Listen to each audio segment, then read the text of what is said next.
Hey, long time no see loser. The only person in the world who would call me that is my real brother. If I could, I would have avoided seeing him for the rest of my life. But here he was in front of me, and I was shaken. Don't make that face. It's been a while. Oh, by the way, I'm gonna be the director of this company's parent firm soon. Maybe I'll fire you once I'm in charge. Seeing the very person who is the source of my trauma made me feel sick. But with strong allies by my side, I decided to face my past. The actions I took began to ripple outwards. My name is Mike. I'm 30 years old. I manage a fancy Italian restaurant in New York City. My job is to oversee the staff and ensure that our customers enjoy delicious food and have a wonderful time. Our restaurant, Trattoria Amore, means love's diner in Italian. Our Italian chef, Andrea, named it when he opened the restaurant in the US, and he once told me with a beaming smile that it was his favorite name. There's love at the family table, right? I want to bring that concept to our restaurant too. Andrea, who spoke so proudly, seemed so bright, and I imagined his family must have been wonderful. There was no love at my family's table. Maybe that's why I have a strong desire for our customers to enjoy their meals with a smile, and that's what drives me in my job. I'm at work. I need to focus. Seeing happy families smiling over their meals almost dragged me back to the past, but I shook my head to clear my thoughts. It was a fully booked day, and as I was busily handling my work, a customer who had made a reservation arrived. "Welcome, we've been expecting you." I greeted and looked up to see a beautiful woman smiling at me. "I have a reservation under Smith. We've been expecting you, Ms. Smith. May I take your coat?" "Thank you, please do. My companion will be here soon." "Understood." When I hung Miss Smith's coat in the cloakroom behind the cashier and returned, there was a man who hadn't been there earlier. I started to greet him, but when I saw his face, I was so shocked I froze. My heart was pounding, and my palms were sweaty. The man stared at me as I stood motionless, fixated on a single point. Then, with a sudden realization, he smirked unpleasantly and began walking toward me with a strange intensity, even though his steps were slow. I quickly looked away from him and took deep breaths repeatedly. Ignoring me completely, the man cheerfully started talking to me. "Hey, long time no see, loser." At the sudden insult, Ms. Smith hurriedly spoke up. "Hey, what do you think you're saying? You can't say that to someone you just met. That's rude." Despite her reprimanding tone, my brother James didn't seem fazed at all. "It's fine. He's my little brother." When she looked at me in surprise, I instinctively nodded slightly to confirm. "Oh, so you're the one who went to Grandpa's house when you were little?" "Hi, I'm Emma, James's wife." Emma greeted me, and I quickly did the same, flustered. "She's both a guest and my sister-in-law. I'm Mike. Nice to meet you." Not wanting to be called his brother, I just introduced myself by name. James, apparently irritated by this, raised his voice. His attitude hasn't changed at all since the old days. "Just hurry up and show us to our seats. Stop dawdling, you slowpoke." His harsh words made my heart freeze. "Please, James, don't raise your voice." I managed to squeeze out the words in a trembling voice, but seeing my distress only made him smile with satisfaction. "Humph, never thought I'd see you here. So you're a manager now. Whatever. Just show us to our seats, Mr. Manager." He squinted at my name tag. I felt my heart stir with unease at his cold demeanor, wanting to walk away, but forcing myself to stay calm and put on a mask of indifference. "This way, please." I led James and Emma to their table. Even after sitting down, James continued his rude behavior, reprimanding the staff for the slightest things, causing everyone to shrink back. We need to keep an eye on him. When I went to the kitchen to get the food, Amy, a fellow employee, spoke to me. She's 4 years younger than me and very competent. I've been mentoring her since she started as a new grad, and she works really hard. I rely on her a lot. "Yeah, but it's almost time for coffee after the meal. Just a bit more until they leave." I didn't want to admit that he was my brother, so that's all I told Amy. And the words I said to Amy were actually meant for myself, as I was desperately hoping for my brother to leave. Then, after finishing their after-dinner coffee, my brother and Emma started getting ready to leave. There was a palpable sense of relief among the staff at my brother's departure, given his tendency to reprimand over trivial matters. Thank you very much. I appreciated to my brother and Emma, who had just returned their coats to the cloakroom and completed their payment. Still seeing them off, I heard my brother addressing me. See you later, loser. We'll meet again soon. I'm gonna be the manager at your company. They headhunted me. I'm brilliant, unlike someone here. His words made my heart race and my hands shake. Overwhelmed with anxiety and tension, I looked up involuntarily. My brother looked at me with a cruel smile. Is there something worrying you? I tried to speak, but no words came out. Seeing me like this, my brother sighed dramatically. Well, whatever. You were always a loser and a coward. Snorting, my brother walked out. Emma, chasing after him, kept apologizing out of sight, but I couldn't respond. I was so agitated that my heart pounded painfully. Cold sweat wouldn't stop, and I stood frozen until Amy came over to check on me at the cashier. The moment I saw her, I felt a wave of relief. Exhausted from all the stress, my legs gave out, and I sank to the floor. I covered my face with my hands, unable to move another step from the fatigue. Amy, seemingly shocked, knelt beside me and put a hand on my neck. Are you okay? You don't seem to have a fever, but you're drenched in sweat.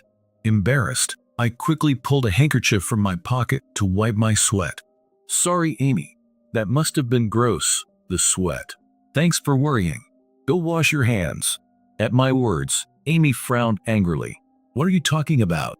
It's normal to sweat when you're not feeling well. I don't care about that. But Mike, you seriously look terrible. You're as pale as a ghost from a horror movie or a wax figure. Seriously? I guess I was so tense that the stress really got to me. It's strange how people only notice how unwell they are when someone points it out, and then the symptoms get worse. I felt even weaker and couldn't stand up, but I was still at the cashier's desk. Not knowing when customers might come, I borrowed Amy's shoulder and moved to the back cloakroom to sit down. You should go home, Mike. I can take care of things from here. Almost all the reservations have already arrived. The remaining staff can handle it. Her offer was really tempting, but my sense of responsibility as a manager kept me from immediately agreeing. Seeing my internal struggle, Amy continued. And it wouldn't look good to have someone who's about to collapse in front of the customers. They'll start wondering about this place. Besides, you trained us. Trust us, your apprentices, and go home boldly. The phrase, go home boldly, made me chuckle a bit. Although I felt slightly better, I still wasn't back to normal, so I decided to take her advice and head home. Sorry, I'm going home. Thank you. Please do. I'll call a taxi right now. In times like these, let's use a taxi boldly. Amy, is that a trend now? But thanks. I'll take the taxi boldly. It's my personal trend for today. Make sure to rest well. Amy laughed as she spoke, quickly getting ready and calling a cab. Once it arrived in front of the store, she pushed me inside. I apologized to all the employees and left early. Everyone was worried about me, and while I felt bad, I also appreciated their concern. Somehow, I made it home and dived into bed. I exhaled deeply and closed my eyes. Even though it was still my usual working hours, as soon as I closed my eyes, sleep overtook me. That day, I slept like a baby. And then, the next day, as I was about to go to work, something happened. What's going on? What is this? My feet felt glued to the floor at the entrance. I have to go. I left early yesterday. I need to do my job. The more I panicked, the less I could move. Time kept passing, and soon it was the time I should have been at work. I need to go. Hurry. Move, move. I was sweating profusely, struggling with myself at the entrance when my phone rang. Of course, I should have contacted someone. I was so stressed, I didn't even think of that. I took out the ringing phone from my bag and saw it was a call from Amy. I quickly answered before it stopped ringing. Without any shame, I shouted, "Amy, help me." Amy, sounding surprised, listened to my incoherent explanation and said she would come to my house right away. I felt sorry for troubling everyone, including Amy, again. But the moment I knew Amy was coming, my legs started moving, and I sat down on the entrance floor, holding my head. The thought of what was happening to me was terrifying. All I could do was sit at the entrance, waiting for Amy. I had no idea how much time had passed when the doorbell rang, and I heard Amy's voice saying, "It's me." When I told her to come in, she entered saying, "Excuse me," followed by an unfamiliar man. Who is this?" "This is my brother. I thought he might be able to help. Sorry for bringing him without asking." "Excuse me for being so sudden. I'm Sam, Amy's brother. Nice to meet you, even though it's like this. I'll help out too, so why don't we head to the bed?" Looking closely, the man who resembles Amy smiled warmly at me. That comforting smile made me feel relieved. With Sam's help, I moved to the bed and sat down to rest. My legs felt weak, probably from the tension. Amy boiled water in the kettle and made some tea. I felt a bit out of place thinking, I'm glad I tidied up. Sweet things can help you relax. Can you take another sip? Following Sam's words, I drank the tea and felt a little calmer. Thank you. I've really been a burden to Amy. I'm so sorry, both yesterday and today. When I apologized, Amy laughed. You don't have to be so formal. My brother doesn't mind either. He's always been easygoing and doesn't sweat the small stuff. I'm actually a bit jealous. Sam nodded yes in agreement with Amy's words. Thanks for always looking after her. She's a bit clumsy, but I think she's a hard worker. Please keep guiding her. Though, if I say too much, she'll call me a siskin and tell me to stop. Sam scratched his head while Amy pretended to be mad, saying, Really, stop. Watching the two of them, I let my true feelings slip out. It's nice to see siblings getting along. I actually wanted to get along with my brother too, and with my parents and friends. But I lost everything because of my brother. Hearing my words, both Sam and Amy's faces turned serious. Mike, there might be something I can do to help. I know it's hard to trust someone you just met. Actually, I'm a psychological counselor. When Amy told me a guest was coming and you weren't feeling well, I thought it might be a medical issue, but if it's psychological, that's where I can help. I'm sorry for talking about it without asking, but I'm really worried. You've always been patient with me, even when I was just full of enthusiasm, but kept messing up. I know. When a former employee suggested I should quit because I was useless, you got angry and stood up for me. Now that I think about it, that did happen. It was about 6 months after Amy had joined us fresh out of college. Look, I get that you're enthusiastic, but you're really not good at this job. I thought you'd be more competent. If you're not useful, what's the point? You should just quit. No one can do their job perfectly from the start. And it's not about being useful or not. She's not a tool. Never talk like that again. I'll take responsibility for Amy. I'll make sure she becomes competent, so don't interfere anymore. The guy looked awkward and didn't say anything more, eventually quitting. So, she heard that conversation back then. I was really happy. I worked hard to become someone you would acknowledge. Even when I felt like quitting, I remembered that moment and pushed through. You're my benefactor. If there's anything I can do, please let me help. Before I realized it, tears were flowing down my cheeks. I usually keep a smiling face, but deep down, I don't really trust anyone. I don't show my true feelings and have always built walls between myself and others. But seeing Amy and Sam, who genuinely cared about me, I felt like I could open up and talk about myself. That guy from yesterday, he's my brother, James. My real brother. When I said that, Amy's face went pale and she apologized profusely. I'm so sorry. I didn't know he was your brother. No, it's fine. We've been estranged for a long time, and I never wanted to see him again. I don't even want to call him my brother. I explained my relationship with my brother to them. James was a hidden tyrant from a young age. If things didn't go his way, he would throw a fit. He took all his frustrations out on me, who was 2 years younger. He did a lot of things I don't want to remember. I didn't want to go into specifics, so I just told them to imagine the worst childhood they could, and then multiply it by 3. As a result, I lost all my friends and family. They both fell silent, looking grave. The only ones who spoke up against my brother being favored were my grandparents on my mother's side. When I was in 4th grade, I decided to leave home and go to my grandparents. I took the money they had given me just in case and boarded a train. I'm really glad you had somewhere to escape to. And Mike, you were really brave to do that. Yeah. After that, My grandparents and parents had a huge fight. My grandparents wanted to adopt me, but my parents objected because of how it would look. I couldn't be adopted, but my grandparents showered me with love, which made me feel much more at peace. Well, at least I thought I was until I saw my brother again. When I gave a self-deprecating laugh, Sam stopped me. "Mike, don't talk about yourself like that. Anyone would react the same way if the source of their painful memories showed up in front of them. Some people even have panic attacks and collapse. If you'd like, why don't you take a break from work and come to my counseling sessions?" "Oh, but I'm a bit resistant to taking time off work. I do want to try counseling though." When I said that, Amy made a suggestion. "How about you talk to the boss? I'm sure he'll understand." Hesitant, I still felt that the boss might actually understand.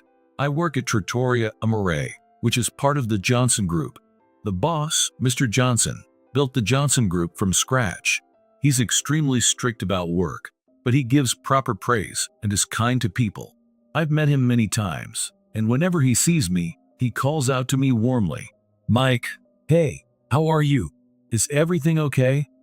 His friendly manner always made me happy, and I often wished someone like him could be my father. After some internal conflict, I decided to contact him directly on his cell phone. What would he say? What would he think of me? I was terrified, but I knew I couldn't go on like this. "If you can't continue talking, I'll take over the call for you," Sam encouraged me. I nodded yes once and called the boss on my cell phone. With each ring, my feelings of wanting him to answer and not answer mixed together. How long did it ring? Finally, the boss picked up. "Mike, what's up? This is rare. Did something happen at the restaurant?" I was nervous and my throat was dry, so I kept clearing my throat, unlike the cheerful Mr. Johnson. Mr. Johnson, excuse me, can I talk to you for a moment?" Mr. Johnson seemed a bit puzzled, probably because I looked different than usual. "Okay, just wait a moment. Can you step out for a bit? Sorry about that. I'll call you back in as soon as we're done." He probably asked his secretary, Bob, who was always with him, to step out of the office. I thought it was impressive that he could be so considerate. "All right, it's okay. Take your time, Mike. I'll say this first. Yes, I'm on your side. Don't worry, you can tell me anything. It's gonna be okay." When I heard those words, I was overwhelmed with emotion and started crying. Amy patted my back and comforted me as I began to sob. "It's okay. Take your time. You're strong, but it's okay to cry sometimes. Humans need to cry to cleanse their hearts."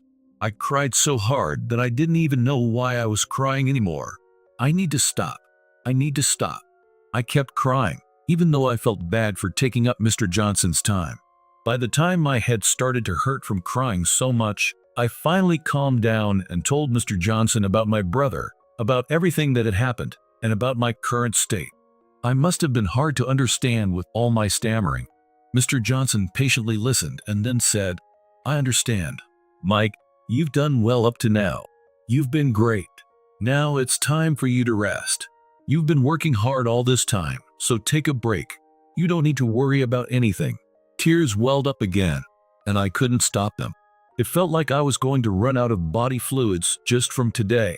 "Thank you. I'm sorry, Mr. Johnson. You don't need to apologize. It's me who should be sorry. I never imagined James Smith would be that kind of man. I'm ashamed of my lack of judgment." Seeing Mr. Johnson genuinely frustrated, I spoke up. "It might sound strange, but I think it's understandable. My brother's dual nature is that extreme. Everyone around me trusted him. I'm Mr. Johnson. Yes? Do you know why my brother took the last name Smith? Was it because he married into the family?" "Oh yes. I believe the CEO of Smith Foods had an only daughter, Emma. To ensure she would take over the company in the future, your brother married into the family." Hearing that, I became worried about Emma. It didn't seem possible that my brother could be kind only to Emma. I shared my concern with Mr. Johnson. "Is Emma okay? Knowing my brother, I'm worried he might be treating you harshly too." "I see. That makes sense. Mr. Smith is my friend too. How about I try talking to him casually?" "I'm sorry, but that means I'll have to mention you to some extent." Mr. Johnson looked apologetic, but I didn't mind. "It's okay. Please talk to him. Mr. Johnson, thank you for trusting me. I appreciated expressing my sincere gratitude to Mr. Johnson. Of course. Why would I have any reason to doubt you? On the contrary, thank you for trusting me with something you didn't want to talk about. First, get some proper rest. We'll do what we can here. Rest up first, got it? Yes, I'll take you up on that offer. Thank you. I said that and introduced Sam. When Sam answered the phone, he talked to Mr. Johnson for a bit, thanked him, and hung up. The moment it ended, Amy and Sam gave a big round of applause. You did great, Mike. Really, you're a very strong person. Let's take it step by step. Thank you, Amy. Thank you too, Sam. Looking forward to the counseling. Then I took a 2-month break. During that time, Sam and I worked closely together in counseling sessions. Sometimes I was overwhelmed with intense anger or sadness, but Sam always listened carefully and guided my heart. When I felt good, I went outside for a walk or had meals with Amy and Sam. Everyone was worried about you, Mike. The store needs you, so please take your time to rest. Mr. Johnson suggested writing letters, so I brought letters from all the employees. A small paper bag was filled with letters. I worried that at least one might have something spiteful written in it, but no one had written anything like that. Reading the words of concern and kindness made me cry again. There are a lot of people supporting you now, Mike. Everyone needs you. Mike, you've built up a real treasure here. People admire you because you're a wonderful person. Surrounded by understanding people, I rested well and healed through Sam's counseling. With Sam's approval, I was able to return to the restaurant after 2 months. I'm sorry for taking such a long break. When I apologized on the first day back, the employees immediately scolded me. Hey, don't say you're sorry, Mike. Everyone needs a break sometimes. Don't push yourself too hard. That's right. We've all been taken care of by you, and we're happy you're back. Just don't overdo it. Nodding yes in agreement, everyone's figures blurred through my tears. Then, Amy, who was crying even louder than I was, blew her nose. Everyone immediately pointed it out. Hey, Mike is holding back tears, and Amy starts crying first? Because I just thought everyone was so kind. I felt so happy to be working here that I started to cry. That's true. I feel the same way. Thank you, everyone. Really, thank you. And so, I started working at my favorite place again. It had been a while, but my body remembered the job well. Oh, Mike, are you feeling better? I missed you while you were gone. Hey, long time no see. How have you been? Feeling good? Hearing this from the regular customers, I felt genuinely happy and grateful, savoring the joy of being able to work here. When the lunch service ended and we were preparing for dinner, Amy brought the reservation list. On it were the names Emma and my brother. Are you okay? It's happening quickly, huh? I felt a slight shock, but I didn't let my emotions show. Bring it on, if they're coming. I smiled at Amy, who was worried about me. I'm fine. Don't worry, let's get ready for dinner. Relieved, Amy and I began preparing for dinner. When Emma's reservation time arrived, my brother indeed showed up too. Hey, loser. I'm back again. I could see his intention to hurt me through his sneering smile, but I responded with a slight smile and greeted. Welcome, Mr. and Miss Smith. If there's nothing you need to check in, I'll show you to your table. Is that all right? My confident demeanor caused a brief look of surprise on both James and Emma's faces. Emma said they had nothing to check in, so I guided them to their table. James snorted and glared at me, but I didn't meet his gaze directly, only keeping him in my peripheral vision. James and Emma started their meal, making various complaints, to which I responded with an apology each time. Despite everything, they made it to dessert. They had come a bit late, so by then, the only customers left were James and Emma and one other group. I served the dessert, holding plates in both hands. Thank you for waiting. Today's dessert is tiramisu and white peach jelly. As I placed the plates down and was about to leave, James stopped me again. Oh, by the way, once I become the manager, I'll aim to be the head of the department next. Since I'm so competent, it'll happen quickly. When that time comes, I'll use this place as my base. And at that point, I'll have someone else be the manager. There's no use for the incompetent. My brother smirked and arrogantly looked at me. Until now, his attitude had been terrifying, but over the past 2 months, everyone around me had made me stronger. Is that so? Congratulations. Well, there's no way a guy like him is getting promoted. I heard the voice of Mr. Johnson behind me, and my brother turned around quickly in shock. What? Mr. Johnson? Yes, Mr. Johnson was sitting at the table behind us. Ignoring my brother's confusion, Mr. Johnson calmly repeated, "No promotion," as he wrote it down in his notebook. Actually, there's no promotion at all. In fact, I'm gonna need you to leave the company. With a casual tone, Mr. Johnson dropped this bombshell, and my brother's face changed. But being who he is, he instantly put on a charming smile and asked, "Why? You headhunted me, didn't you? I've delivered results worthy of being headhunted. I'm essential to your company." Though he had a smile, anyone who looked could see the anger in his eyes. About that, the results you claimed were actually stolen from your subordinates, weren't they? One of your former subordinates finally talked. At first, he didn't say anything because you dumped all the work on him and then claimed his achievements as your own. He suffered a lot emotionally. Really pitiful. While Mr. Johnson spoke with a bitter expression, my brother looked frustrated. He must be furious at his subordinates now. We can't keep someone like you in our company. We want to be a company where hard-working people get rewarded. But my joining has strengthened our ties with Smith Foods, right? After all, I'm the son-in-law. I'm gonna take over the company someday. Even my father-in-law acknowledged my abilities and let me marry Emma. You idiot. I didn't realize how big of a mistake it was until Mr. Johnson told me. While I respect my daughter's wishes, I want you out of the Smith family. Another voice spoke, and this time it was Mr. Smith, the CEO of Smith Foods. Our restaurant was created half private seats, so my brother and Emma must not have noticed Mr. Smith behind them. Dad, why? Emma cried out in surprise. Mr. Smith didn't answer her. Instead, he walked straight to his daughter and apologized. I'm sorry, Emma. You must have suffered a lot since you got married. You're so kind that you didn't want to worry your mother or me, so you put on a brave face. Forgive your dad for not noticing. I'm so sorry, Emma. He then took Emma's hand and asked her earnestly, Tell me the truth, Emma. Are you happy? Are you happy being married to this man? You don't need to think about your mom or me or the company. Just tell me how you really feel. Dad, what are you saying, Mr. Smith? Of course, she's happy. Shut up. I'm asking Emma. Mr. Smith's sharp rebuke left my brother speechless. Emma's eyes filled with tears, which then streamed down her cheeks. Trying to speak, but closing her mouth. She looked just like I did when I was little. Seeing this, I spoke to her. Emma, I was the same. I was scared of my brother, terrified of him. Eventually, you start thinking it's your fault. You think you're being treated that way because you're bad, but that's not true. Emma stared at me in surprise. I smiled, wanting to reassure her. It's not your fault. The ones who don't treat people as human beings are the ones at fault. You are a valuable person, Emma. You have a father who cares about you so much. And I have everyone here. Both you and I deserve to be respected and loved.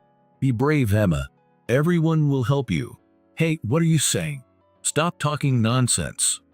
My brother charged at me, his face red with anger. It was Mr. Johnson who stopped him. What are you trying to do to my mic? I consider all my employees to be family. If you lay a hand on them, be prepared for the consequences, you punk. Mr. Johnson's intimidating presence was impressive, a testament to his past of being a bit of a rascal. Even my brother was breaking into a cold sweat. Dad, I'm not happy. I'm always being yelled at, and he's awful to others too. I want to leave him. I want to live with you and Mom. I can't take it anymore. Mr. Smith hugged the tearful Emma tightly. His eyes were red too. You don't need to apologize. It's okay, Emma. You did well. From now on, I'll protect you. I slid in front of my brother, who was trying to approach Emma, who was now crying openly. Enough. You're done. Accept and reflect on everything you've done. This is all your own fault. It must have been a shock to hear this from me, who had never once stood up to him. He sat down, head in his hands. The arrogance he once had now gone. His face was pale. So that's it. You were this small. Mr. Johnson patted me on the shoulder, encouragingly. Well done, Mike. After that, security was called to remove my brother, and Emma and Mr. Smith thanked me profusely. Thank you so much, Mike. It's because of you that I found the courage. I found my courage from everyone here. It's thanks to all of you. If you'd like, I can recommend an excellent counselor. They've helped me a lot too. Really? Thank you, please do. Dad, is that okay? Of course, by all means, please introduce us. Got it. I'll contact them right away. I shook hands with Emma and Mr. Smith. Emma and Mr. Smith appreciated repeatedly before leaving. After seeing them off, I returned to the hall where the employees started applauding. Great job, Mike. You did it. You were amazing. You even made me cry. Though, as usual, Amy cried the most. When I looked at Amy at those words, her face was already a mess. Please don't look at me too much. But I'm so happy. Really, I'm so happy. She cried loudly, and everyone, while laughing, started to cry too. Even Mr. Johnson was crying, and we all cried and laughed together. That day, I truly felt like I had overcome my past and was reborn.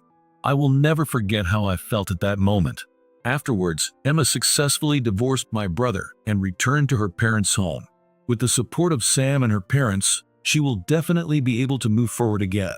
My brother was divorced and fired from the company, but I can't feel even a shred of sympathy for him. People always get back what they do to others.